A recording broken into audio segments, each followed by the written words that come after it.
Bienvenidos a una nueva entrega de Orientación Meridiana. Yo soy Yumilka Carán y para mí es un enorme placer que ustedes puedan recibirnos cada día, pues a través de la señal de Radio Televisión Educativa. Recuerden 1081 de Claro TV, nuestro canal hermano Coral 39, también nuestra emisora de radio 95.3 y para la zona norte 106.5 y la red de emisoras CTC, además de nuestros medios digitales. Gracias por estar ahí. Hoy tenemos un contenido variado, súper interesante y queremos hablarle de la importancia que tenemos nosotros como ciudadanos, la responsabilidad que tenemos, los deberes y por supuesto nuestros derechos que no debemos dejar de lado. ¿Qué les parece si iniciamos hablando un poco sobre lo que es el civismo? La idea de civismo procede del francés civisme, a su vez derivado del vocablo latino civis, que puede traducirse como ciudadano. El concepto alude a una conducta que se desarrolla en concordancia con las normas de convivencia que regulan la vida social. También puede vincularse al respeto por las instituciones y las leyes. Se entiende que el civismo implica no transgredir las pautas que permiten vivir pacíficamente en comunidad. El civismo, por lo tanto, supone respetar a los derechos de los demás y cuidar los espacios públicos y el medio ambiente. Si todos los integrantes de la sociedad actuaran con civismo, no habría violencia, ya que los conflictos se solucionarían a través del diálogo y del accionar institucional. Pero ¿cómo comportarse con civismo? Hay que evitar, si usted está en público, hablar demasiado alto, ya sea en lugares como los hospitales o la biblioteca. Cuando alguien está hablando a una persona, ésta debe escucharle y no interrumpir su discurso. No hay que toser encima de otras personas, especialmente en estos tiempos. Cuando se viaja en transporte público, hay que respetar los asientos que están reservados para los ancianos, personas con discapacidad física o embarazadas. Si va a pasar por una escalera o un tramo muy estrecho, se dejará pasar a la otra persona, especialmente si es una persona mayor o alguien que presente algún tipo de discapacidad. Antes de entrar a un ascensor en una oficina o una tienda, hay que permitir que salgan quienes están en la puerta. No se escupe en el suelo. De la misma manera, otra norma básica de civismo es que no se anda por la calle sin vestirse. Hay que respetar las señales de no fumar en espacios cerrados y públicos, así como en medios de transporte. Si se desplaza en bicicleta, hay que hacerlo por el carril de la bicicleta y no por la acera, porque eso supone un verdadero peligro para los ciudadanos que se mueven a pie.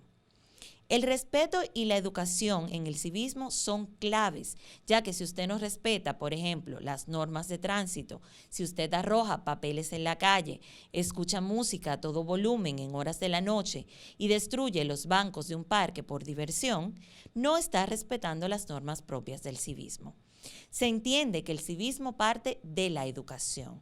Es necesario saber qué es lo que se debe respetar y por qué. Quien conoce las normas de convivencia y comprende que transgredirlas provoca un daño, es probable que actúe con civismo. Así es, yo creo que son cosas que nosotros sabemos desde el hogar, son normas básicas de convivencia que debemos aprender a respetar, porque definitivamente tener una sociedad cívica donde nosotros seamos capaces de respetar nuestros símbolos patrios, de manejarnos con educación, de ceder el paso que en tantas ocasiones lo olvidamos, pues vamos a tener menos violencia, vamos a tener una sociedad que se encamine hacia ese ideal que queremos y que vemos y admiramos en muchos otros lugares. Nosotros vamos a continuar con más del contenido de Orientación Meridiana tras una breve pausa, así que les invitamos a que se queden ahí porque regresamos en breve con mucho más.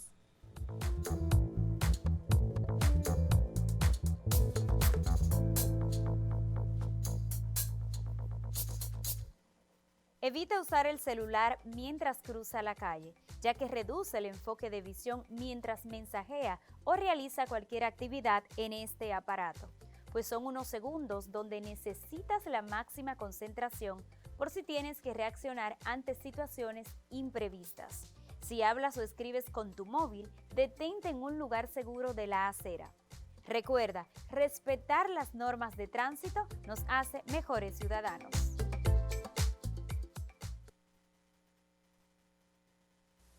Las buenas prácticas docentes son todas aquellas intervenciones que realiza el docente en el proceso de enseñanza-aprendizaje para maximizar sus resultados positivos, promoviendo una educación integral, minimizando el fracaso y la deserción escolar. Entre ellas podemos citar la planificación de las clases, la evaluación de procesos y resultados, implementar estrategias de motivación y enseñanza, incentivar el trabajo cooperativo, atender a cada alumno de manera individual de acuerdo a la teoría de las inteligencias múltiples, guiar el proceso de aprendizaje propiciando la autonomía de los estudiantes, promover el aprendizaje significativo, implementar nuevas tecnologías, mediar en los conflictos, incentivar el diálogo, el respeto y la colaboración y autoevaluarse.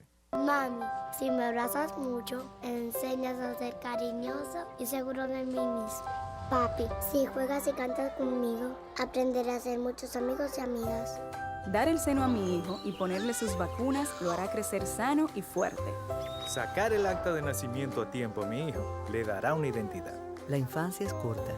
El cuidado y la atención que le des a tus hijos en sus primeros años influye para toda la vida. Su alimentación, protección y cariño no pueden esperar. Un mensaje de OEI y NAIPI, Quisqueya empieza contigo y DIGEPEP. ¿No entiendes lo que lees? Aquí te damos algunos consejos para mejorar tu comprensión lectora. Leer constantemente es importantísimo. Debes practicar para que poco a poco mejores la comprensión. Te recomendamos que leas temas que te interesen, así no te aburres. Comienza a leer textos sencillos con un vocabulario coloquial. Luego lee textos más especializados. Alterna la complejidad del lenguaje, así aumentarás tu vocabulario y te acostumbrarás a diferentes textos. Es recomendable que hagas algunas anotaciones, así podrás repasar los hechos que ya leíste. Recuerda, la lectura es conocimiento.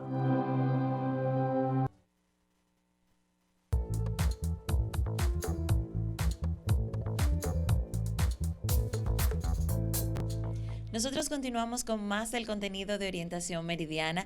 Hemos estado hablando en el programa de hoy de la importancia del civismo, de los derechos y deberes de los ciudadanos, de cómo debemos nosotros comportarnos para tener pues cada día una sociedad que pueda vivir más en paz. Y es por esto que hemos querido pedirle pues la compañía a Amadeo Peralta en el día de hoy. Con él estaremos conversando precisamente sobre la importancia de los deberes y los derechos de los ciudadanos. Bienvenido, gracias por acompañarnos. Gracias por la invitación, un placer para mí comunicarme con ese país y externarle también nuestras experiencias. Cuando hablamos de derechos y deberes de los ciudadanos, ¿a qué nos estamos refiriendo?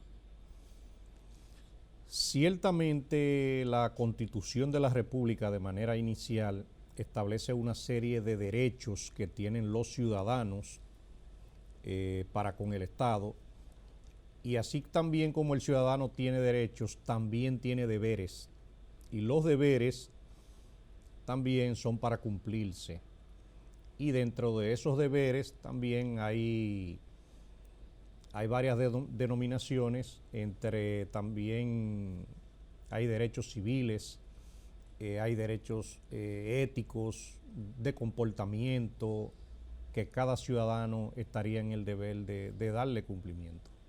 Los derechos los adquirimos desde el nacimiento. O sea, inmediatamente pues nace un niño, ya tiene derechos aquí en República Dominicana. Inmediatamente desde la concepción, lo establece la Constitución de la República, el feto prácticamente tiene de inmediato el derecho al nacimiento, pero tiene también el derecho al reconocimiento social, al reconocimiento de un nombre, tiene derecho a la educación. Por eso ustedes ven que la educación en República Dominicana ampliamente es una educación gratuita, porque es un derecho que tiene el ciudadano, el ente humano desde que nace, y el Estado está en la obligación de proporcionarla. Tiene derecho a la salud, Por eso ustedes ven hospitales públicos, porque es un deber del Estado garantizar la salud de los ciudadanos. No solamente derecho a la educación y a la salud, también al deporte, al acceso bajo reglamentaciones a los servicios públicos, a los servicios básicos. Y son una cantidad de derechos que el Estado es el primer garante y por eso los proporciona. Pero también tenemos deberes como ciudadanos. ¿Cuáles serían algunos de esos deberes? Los deberes son bastante amplios y entre los deberes más sencillos que un ciudadano tiene al nacimiento es prácticamente el deber de comportarse bien, el deber de respetar la ley, de respetar la Constitución, de respetar a su familia, sobre todo a sus progenitores, el debido respeto hasta con la sociedad y, como dije anteriormente, con el cumplimiento de las normas, de las leyes, y las leyes en materia de deberes son bastante amplias, a tal punto que quienes crean las leyes se cuidaron de establecer, imagínense en qué fecha, cuando Napoleón Bonaparte en el 1879 crearon el Código Civil. En el artículo 1 dice que las leyes se reputan conocidas por todos los ciudadanos a las 24 horas de que sean promulgadas por el Poder Ejecutivo en el Distrito Nacional y a las 48 horas en todas las provincias. ¿Qué quiere decir eso? Que dentro de los deberes de los ciudadanos está respetar y cumplir las leyes. Y fíjense cómo el primer artículo del Código Civil le dice que el Estado entiende que usted conoce la ley a las 24 horas de que el Poder Ejecutivo la promulgue y la publique. Entonces, ya dentro de ese ámbito, uno está en la obligación, según lo prevé la ley, de conocer cualquier ley que va emanando del Congreso de la República, las propias leyes que tienen también muchos años, como el Código Penal, el Código Civil, el Código Laboral, el Código de Niños, Niñas y Adolescentes. Todas las disposiciones legales son parte de los deberes que un ciudadano está en el deber de darle cumplimiento. Por eso, inclusive aprovecho este espacio para invitar a muchas personas a que cuando tengan dudas sobre una ley, que la descarguen de Google. Ustedes digitan la palabra que les plazca, código laboral, y lo van a encontrar.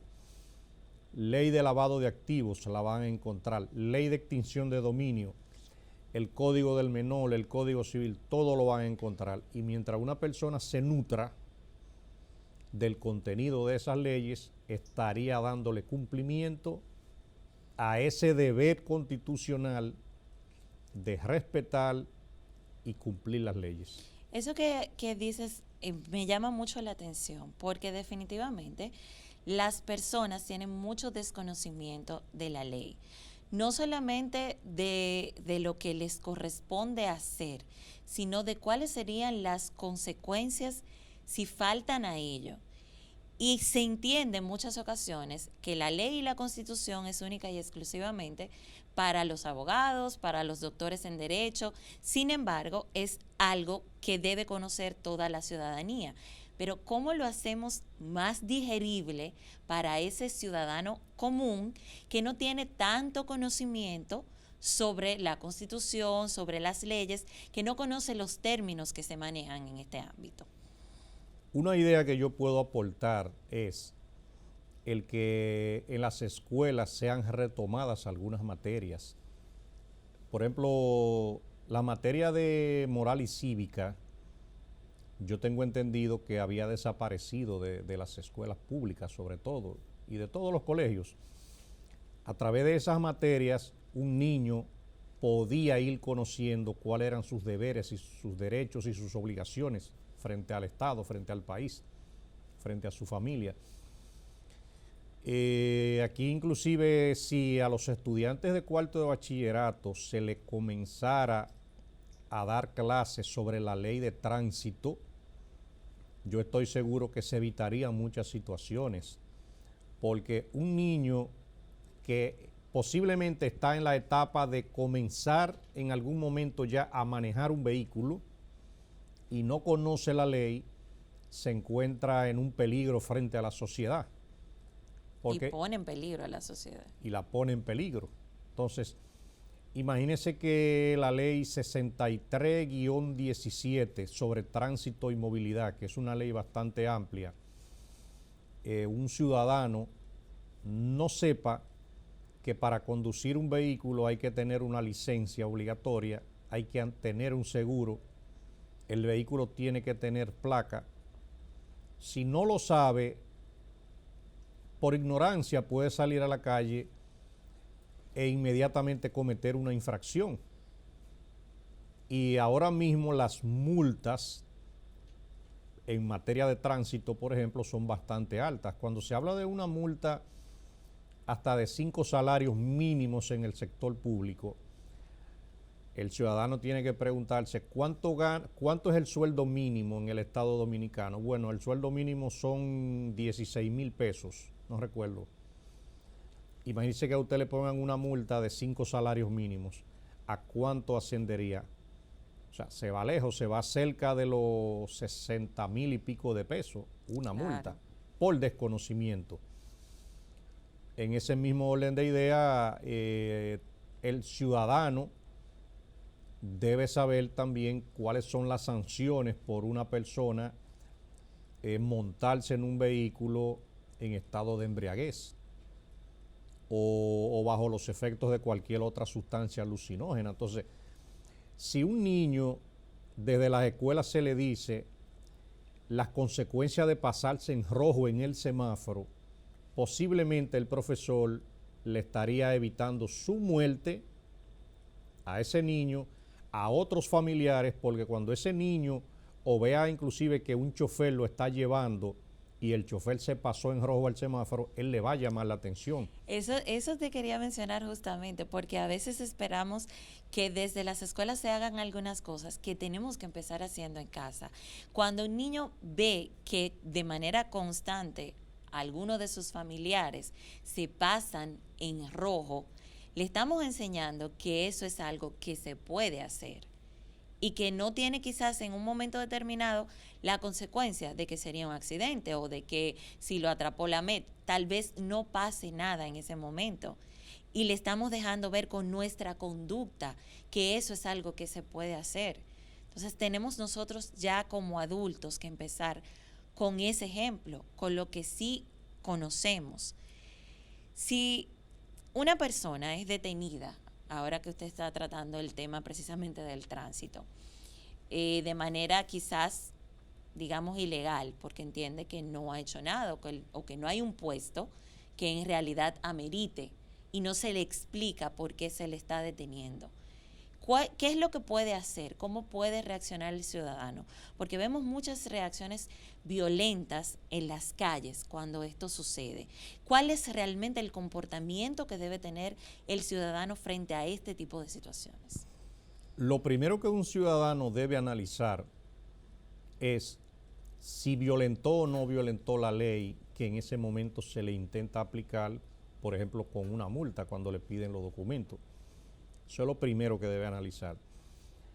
Y de ahí en adelante, el ciudadano tiene que pensar bien lo que va a hacer. ¿Por qué lo digo? Porque ese es el momento donde pudieran suceder una cadena de errores que pueden traer otras situaciones. ¿Y a qué me refiero? En la pregunta que me haces, hay personas que se involucran en una discusión con el agente de tránsito. Hay algunos que se han ido a las trompadas, golpes, insultos, han pasado diversas situaciones, pero no saben, el ciudadano no sabe que esa autoridad está protegida por varios artículos del Código Penal, como te había mencionado anteriormente. un ciudadano, solamente por su comportamiento, luego de haber cometido una infracción de tránsito, lo pueden someter, por ejemplo, por desobediencia.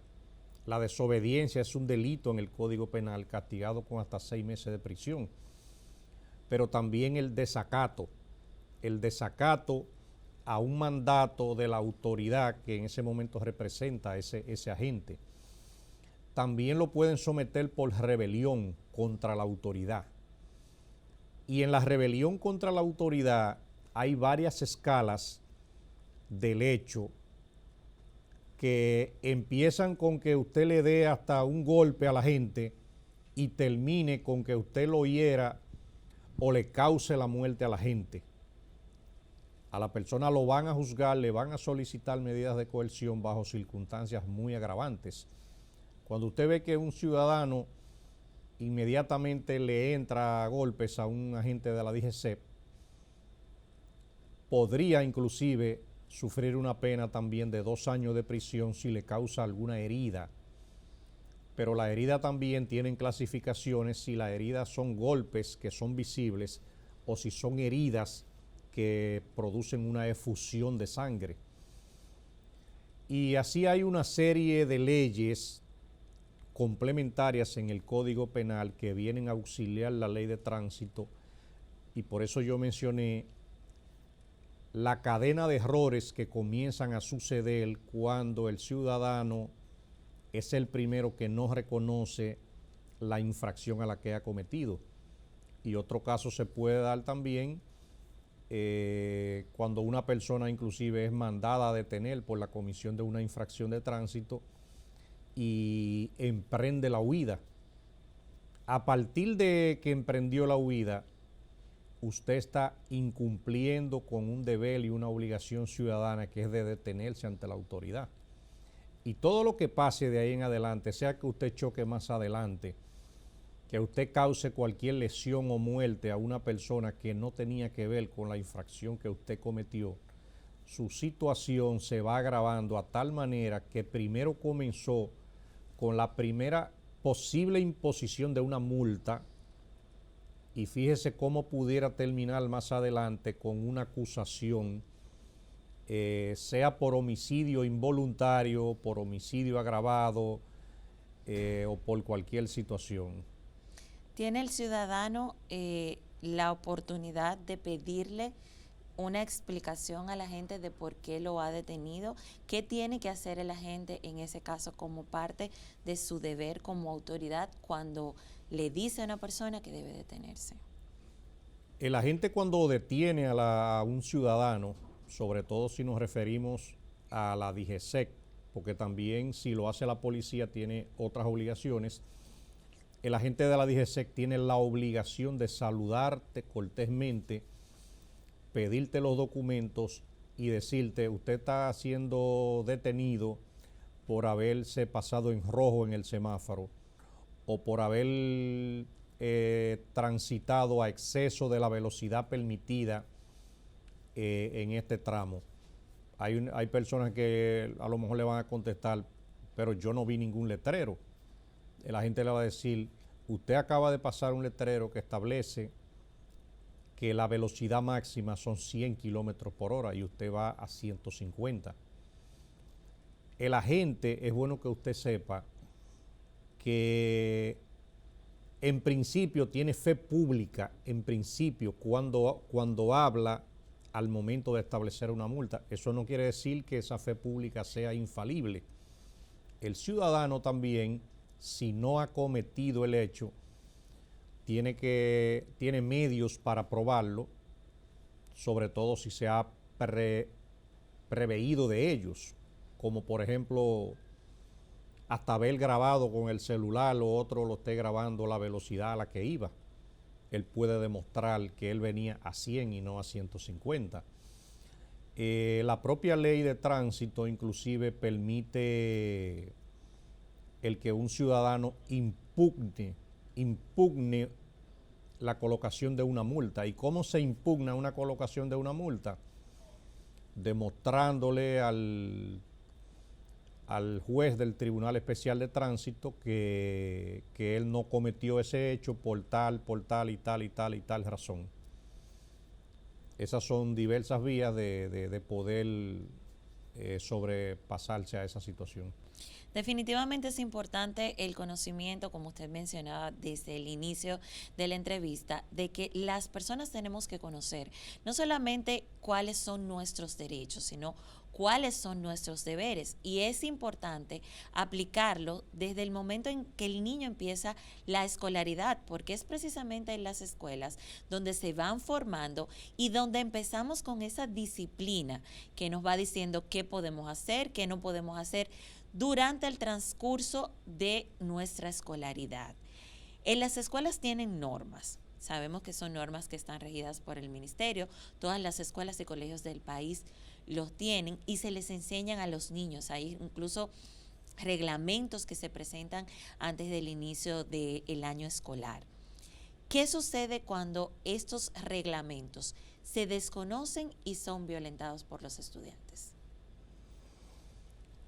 Una primera exhortación que yo le hago a los profesores, a los directores, es que lean bien, lean detenidamente el Código del Menor, la Ley 136-03.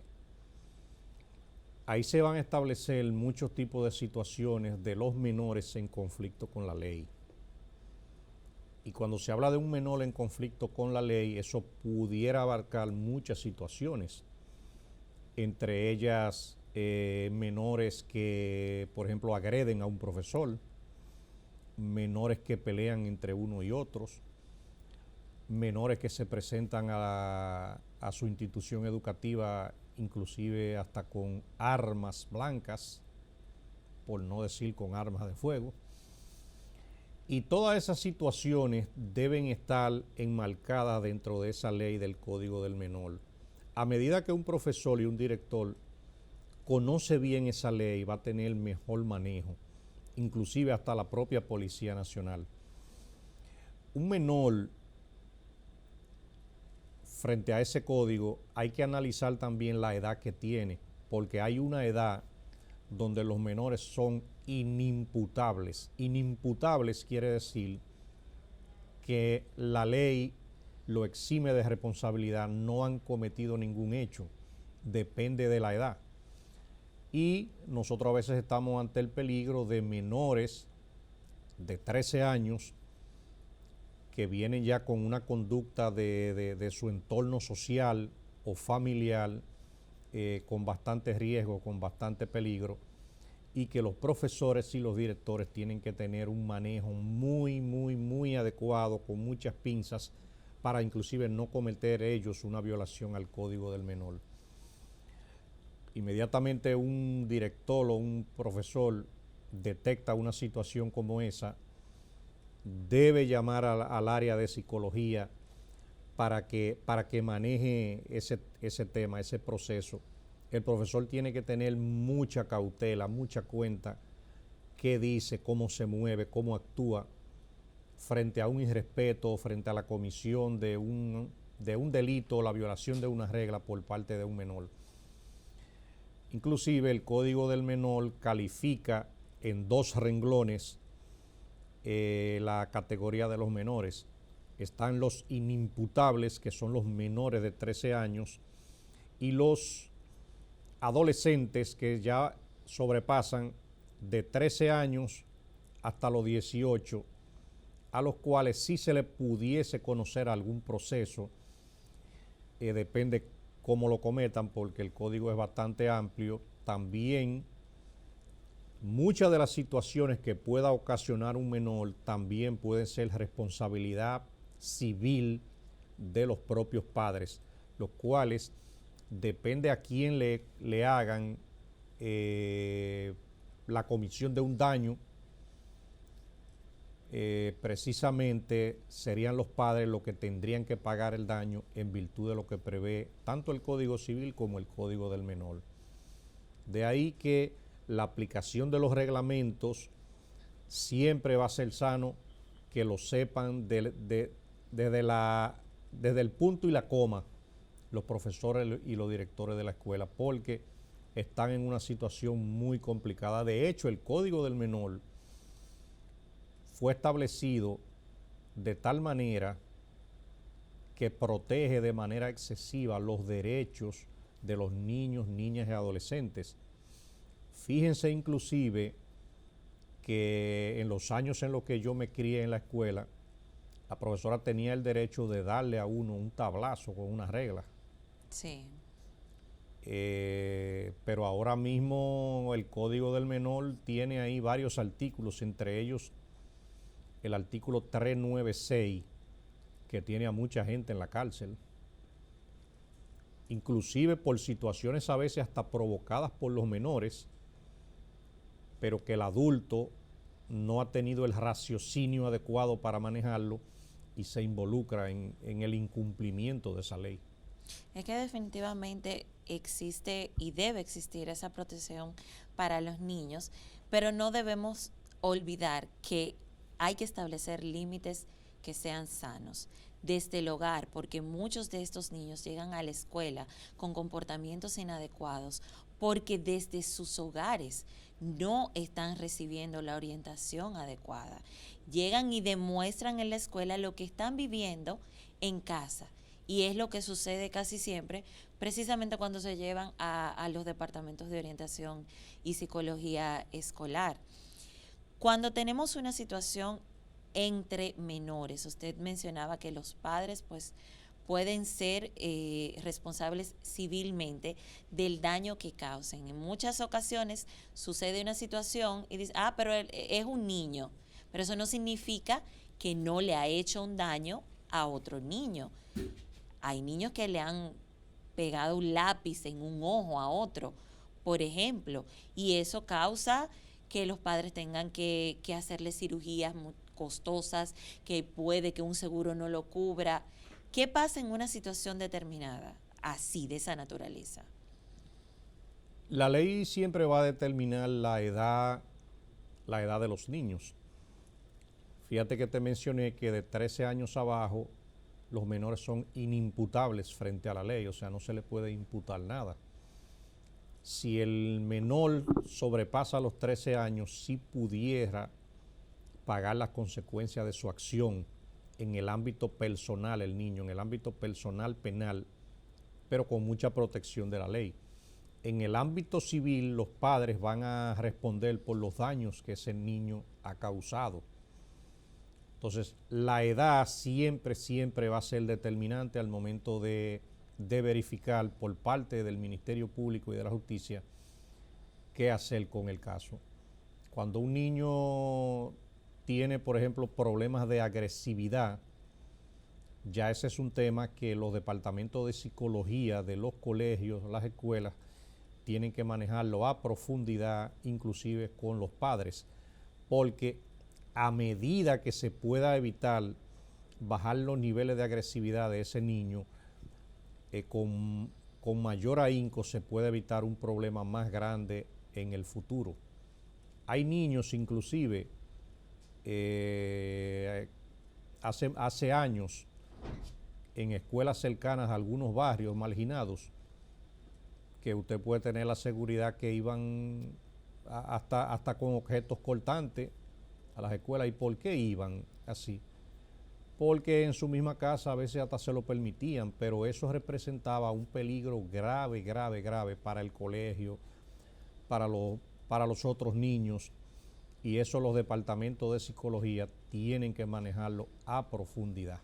Claro, porque es que en muchas ocasiones esas agresiones vienen desde el mismo hogar. Esos niños que agreden son niños que están siendo de alguna forma pues también agredidos. Este es un tema bastante amplio que hemos tratado con Amadeo Peralta. Tenemos que conocer nuestros deberes, nuestros derechos, nosotros como ciudadanos, como padres, y poner pues ese granito de arena tan necesario para que tengamos una sociedad en la que todos podamos vivir en paz y con unos niveles de violencia cada día pues que sean menores. Amadeo, muchísimas gracias por habernos acompañado. Nosotros hemos estado aquí pero continuamos con más tras una breve pausa, así que no se nos mueva. Esto es Orientación Meridiana.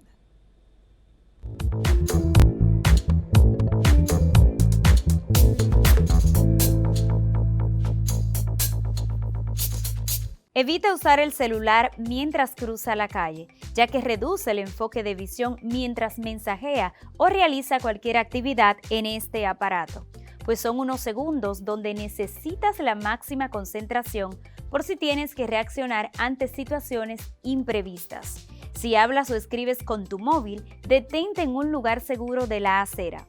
Recuerda, respetar las normas de tránsito nos hace mejores ciudadanos.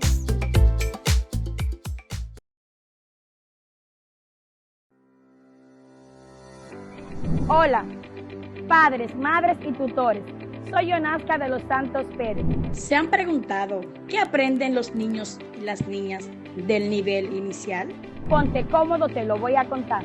Cada día en el nivel inicial se realizan diferentes actividades. En esta ocasión les presentamos 3 de ellas. Las actividades de encuentro de grupo se refieren a un momento donde la docente actualiza el calendario, el estado del tiempo, además de que se propicia diálogos que favorecen el desarrollo de la comunicación. Una parte muy importante del encuentro de grupo es la lectura de cuentos, ya que los niños y las niñas que a diario se les lee despiertan el interés por la lectura, mejoran su capacidad de concentración, la imaginación y su memoria. Las actividades de grupo pequeño se enfocan en el trabajo personalizado con los niños y las niñas, atendiendo así al fortalecimiento de las habilidades y oportunidades de mejora de cada uno. Las actividades de grupo grande les permiten a los niños y las niñas desarrollar su autonomía y trabajar en equipo, además de que favorecen la escritura, fomentan la creatividad y las destrezas de pensamiento.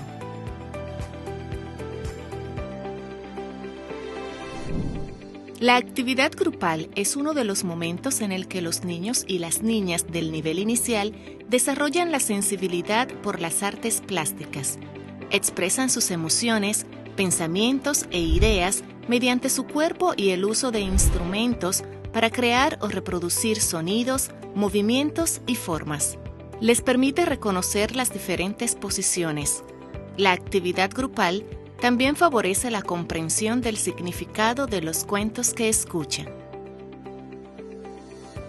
Como madre me siento súper feliz, ya que mi niña tiene la oportunidad de regresar nuevamente a la escuela, gracias al Ministerio de Educación. Por eso estamos aquí, para invitarle a ustedes, madres, padres y tutores, que se motiven a mandar a sus niños y niñas al regreso a clases.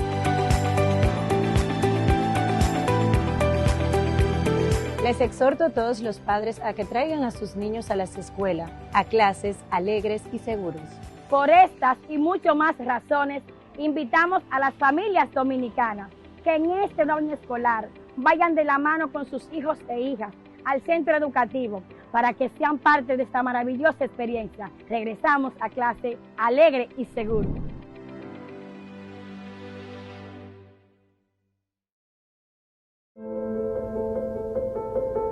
Aprende lo que es el verdadero amor. No es amor si te da miedo ser quien eres. No es amor si duda de tu capacidad intelectual. No es amor si constantemente duda de tu palabra. No es amor si te traiciona. El nombre de esto es abuso y violencia, y te mereces amor. Hay vida fuera de una relación abusiva y tortuosa. Créeme. Respeta el límite de velocidad. El exceso de velocidad es uno de los principales factores de muerte y lesiones severas en caso de incidente vial. No olvides moderar la velocidad según las condiciones climatológicas y de la vía. Recuerda, respetar las normas de tránsito nos hace mejores ciudadanos.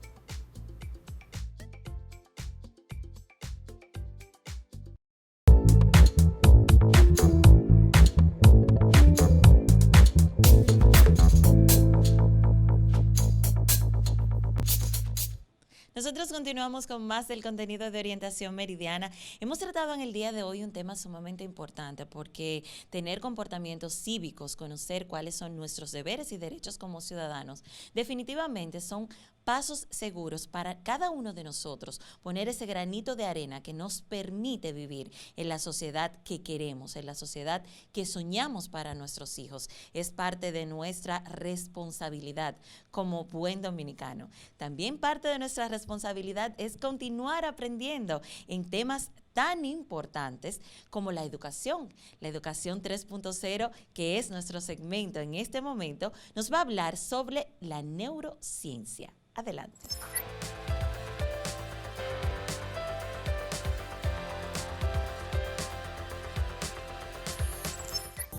La inteligencia artificial es la inteligencia llevada a cabo por máquinas.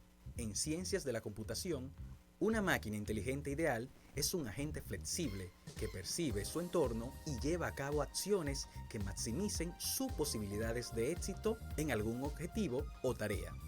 El término inteligencia artificial se aplica cuando una máquina imita las funciones cognitivas que los humanos asocian con otras mentes humanas, como por ejemplo, percibir, razonar, aprender y la resolución de problemas. A medida que las máquinas se vuelven cada vez más capaces, tecnología que alguna vez se pensó que requería de inteligencia se elimina de la definición. Por ejemplo, el reconocimiento óptico de caracteres ya no se percibe como un ejemplo de la inteligencia artificial, habiéndose convertido en una tecnología común. La inteligencia artificial posee categorías las cuales son: búsqueda heurística. Podemos definir una heurística como una estrategia que limita la búsqueda de soluciones ante grandes espacios de problemas. Por lo tanto, ante un problema, nos ayuda a seleccionar las bifurcaciones dentro de un árbol con más posibilidades. Con ello, se restringe la búsqueda, aunque no siempre se garantiza una solución adecuada. Todo lo que se debe tener en cuenta para que una heurística sea adecuada es que nos proporcione soluciones que sean lo suficientemente buenas. Representación del conocimiento. La representación es una cuestión clave a la hora de encontrar soluciones adecuadas a los problemas planteados.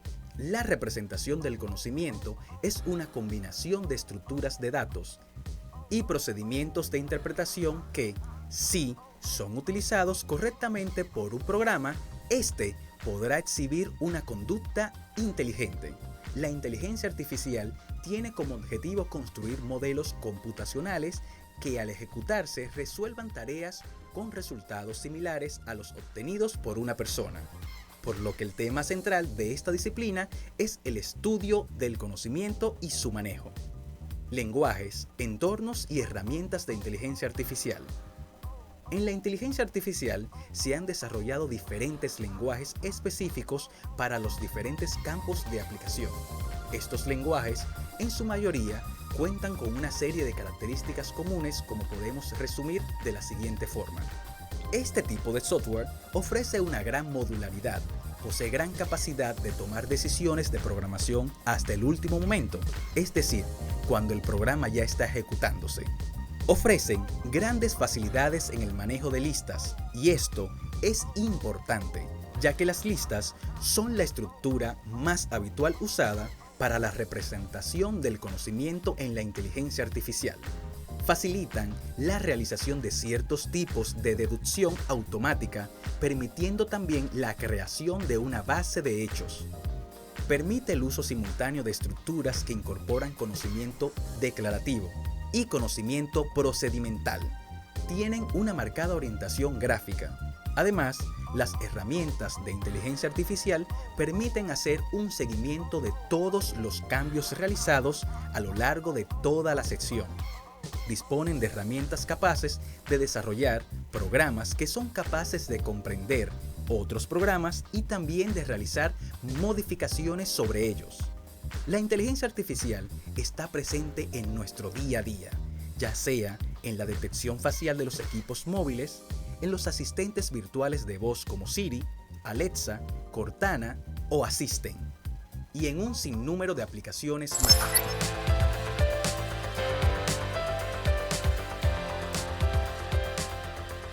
Definitivamente la tecnología pues avanza a pasos agigantados, cosas que antes solamente veíamos en películas, ya se están dando, se están viviendo día a día y hay que esperar con los ojos muy abiertos, por lo menos desde mi punto de vista, qué sucede con esto de la inteligencia artificial. Hay muchas informaciones por ahí, yo creo que el conocimiento es la base que nos permitirá tomar las mejores decisiones para no deshumanizarnos. La tecnología es importante, pero solamente puede sobrevivir a base de una humanidad y una conciencia real nuestra. ¿Qué les parece si continuamos con el contenido de Orientación Meridiana? En este momento queremos compartir con ustedes las cátedras ciudadanas que tratan sobre la Constitución Dominicana. Adelante.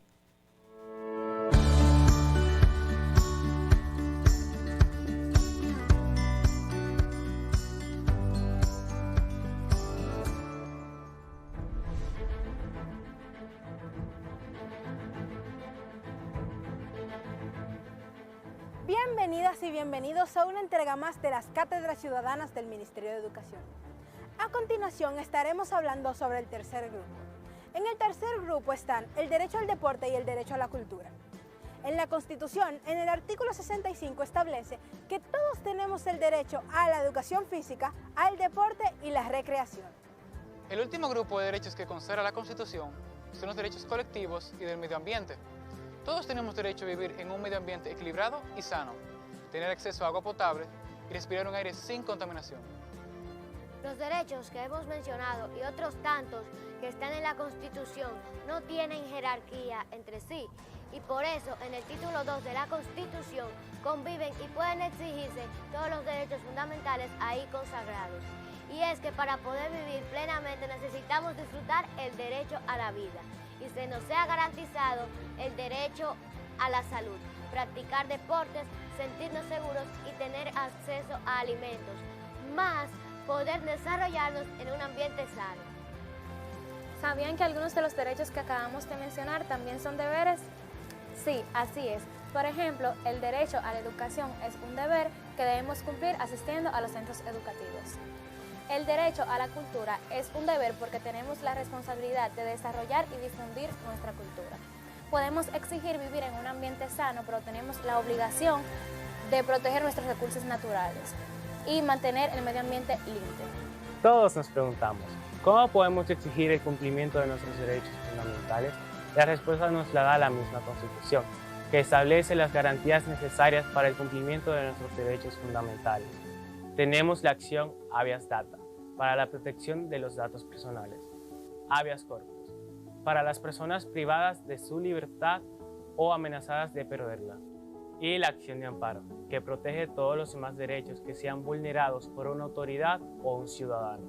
Recuerden que no pueden existir derechos sin garantías que nos permitan exigirlos. Ahora escuchemos sobre la última parte de la estructura de nuestra Constitución. La parte de la reforma constitucional que realiza la Asamblea Nacional, que son los diputados y senadores reunidos convertidos en la Asamblea Nacional Revisora. Y finalmente, ya existe el sistema de reforma de la Constitución de la República, un mecanismo de reforma fundamental en el cual es la Asamblea Nacional, en funciones de Asamblea Revisora, la que conoce del procedimiento que empieza cuando se somete un proyecto de reforma a la Constitución de la República. Y cuando ese proyecto de reforma de la Constitución ha sido aprobado, pues naturalmente se proclama la nueva Constitución, proclamada por la propia Asamblea Nacional. Desde que somos menores de edad, debemos conocer nuestros derechos y cumplir con nuestros deberes, para que una vez alcancemos nuestra mayoría de edad y nos convirtamos en ciudadanas y ciudadanos, seamos ejemplares. Solo así conocemos, podemos defender la Constitución y luchar para vivir en un país que nos garantice el respeto a nuestros derechos fundamentales y las leyes que nos garantice vivir en armonía y paz social. Te invito a indagar, a investigar, a interesarte y a preocuparte por conocer los detalles de tus derechos y deberes, porque es parte importante del desarrollo de una mejor nación. Los esperamos en la cuarta entrega de las Cátedras Ciudadanas del Ministerio de Educación donde hablaremos sobre la creación del Tribunal Constitucional, cómo está compuesto, cuáles son sus funciones y cómo ha protegido nuestros derechos a través de sus decisiones. ¡Hasta luego!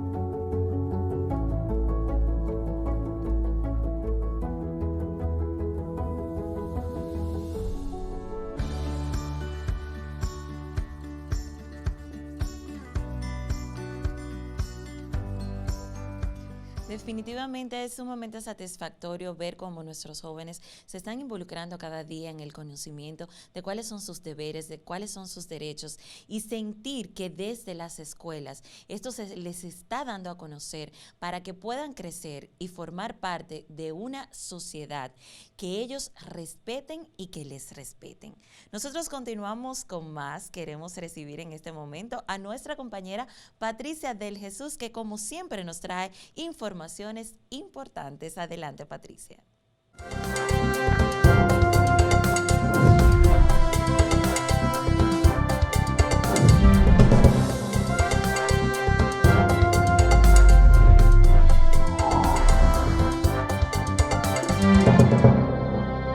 Hola, ¿qué tal? Bienvenidos a otro resumen de noticias. Gracias por acompañarnos.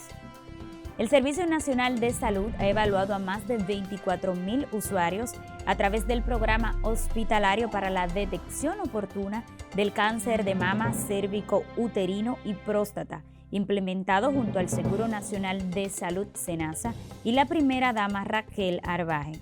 De estos usuarios, 12,063 han sido captados durante operativos en los que el SNS ha llevado las unidades móviles a más de 80 sectores e instituciones en todo el territorio nacional, con el objetivo de acercar servicios de salud a la población. El programa hospitalario para la detección oportuna de cáncer de mama facilita el acceso de los ciudadanos a exámenes de laboratorio, estudios de imágenes, hospitalización en los casos que lo requieran, procedimientos médicos, consulta ginecológica y de oncología, así como tratamiento de acuerdo con el caso. En otra información, el Ministerio de Educación Superior, Ciencia y Tecnología, MESIT, y Huawei Dominicana firmaron un acuerdo de colaboración con la finalidad de capacitar a funcionarios gubernamentales y jóvenes dominicanos que desarrollan sus labores en áreas relacionadas con la tecnología de la información y la comunicación TIC. El pacto, rubricado por los titulares de ambas entidades, Franklin García Fermín y Wan Wei, establece la ejecución del programa Plan de Desarrollo de Talentos, a través del cual se dotará de capacitación y formación en aspectos relacionados con el desarrollo, investigación e innovación de las TIC, así como colaboraciones conjuntas para realizar intercambios con otras entidades públicas y privadas. El documento también contempla la creación de una academia perteneciente a Huawei con el objetivo de crear un puente entre la industria TIC y la formación profesional e impulsar oportunidades de empleos para talentos certificados. Cabe destacar que esta acción incluye también plataformas de aprendizajes y cursos de acción para entrenadores y también para otros usuarios. Hasta aquí el resumen de noticias. Gracias por acompañarnos.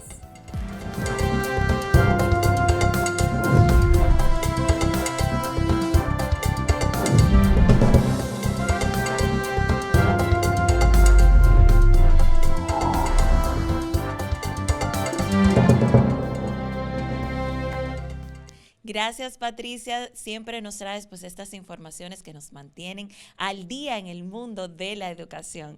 Nosotros, amigos, tenemos que decirles hasta luego porque nunca me gusta decirles adiós. Este es un reencuentro que programamos cada día a través de la señal de Radio Televisión Educativa. Gracias por acompañarnos y recuerde que la invitación está abierta para una próxima entrega.